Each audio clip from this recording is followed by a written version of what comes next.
Alô, galera, aquele abraço. O Internacional deixou escapar a classificação antecipada para a próxima fase da Copa Libertadores da América. Vencia o Nacional em Montevidéu por 1-0, uma bela jogada do ataque colorado, gol do Alan Patrick, até que o Inter sofreu o gol da bola aérea com o Damiani, que empatou o jogo. Antes do empate nacional, teve um pênalti marcado para o time uruguaio. Através do VAR, o pênalti foi anulado. E quando tudo parecia que o Inter garantiria a vitória e, consequentemente, a classificação antecipada para as oitavas de final da Copa Libertadores da América, veio o gol de empate do Damiani. Clima de frustração se abateu no torcedor do Internacional, porque o Inter estava garantindo de forma antecipada um lugar na próxima etapa da Copa Libertadores da América. Com o empate, o Inter segue líder do grupo. No momento, o Inter tem 9 pontos na tabela, é o líder. O Nacional está na segunda posição com 8. O Independiente Medellín da Colômbia ocupa a terceira posição com 7 pontos na tabela. O Inter começou a rodada, antes de enfrentar o Nacional de Montevidéu, lá no Parque Central, na capital uruguaia, sabendo que, com uma vitória, garantiria matematicamente o lugar nas oitavas de final. Ou vitória contra o Nacional, ou vitória na última rodada contra o Independiente Medellín da Colômbia. Não mudou nada.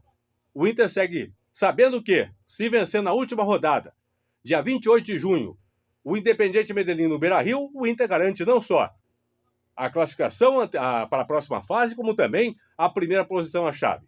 O Inter só vai saber nesta quinta-feira à noite, 7 horas da noite, horário de Brasília, a bola rola em Caracas, na Venezuela, para Metropolitanos da Venezuela e Independiente Medellín da Colômbia. O Inter vai saber nessa quinta-feira à noite se terá que realmente jogar por uma vitória na última rodada ou se o empate contra os colombianos vai servir. Por quê?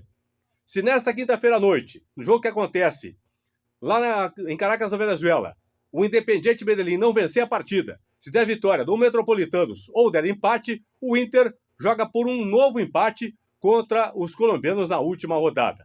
Mas para que isso aconteça, só se o Medellín não vencer o jogo desta quinta-feira. Lembrando que, até agora, o Metropolitanos perdeu todos os seus jogos. O único time que não pontuou ainda na Copa Libertadores da América.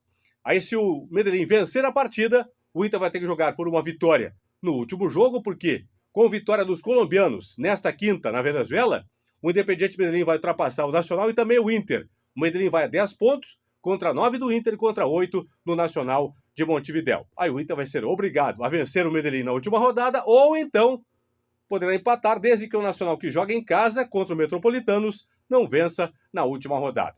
Voltando ao jogo do Inter. Pela primeira vez depois de muito tempo, o Inter mostrou um bom preparo físico, inclusive no segundo tempo. Até cansou um pouquinho, mas na parte final da partida, o que é normal. O que vinha acontecendo antes é que o Inter jogava um bom primeiro tempo, fazia sempre um bom primeiro tempo e não conseguia atuar na segunda etapa das partidas.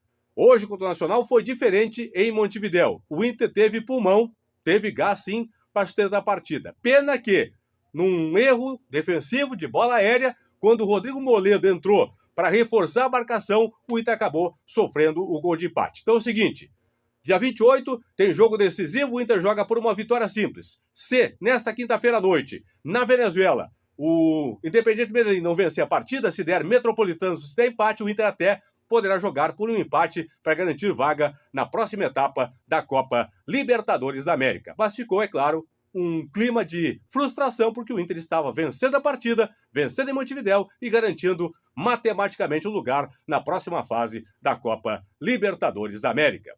Fui!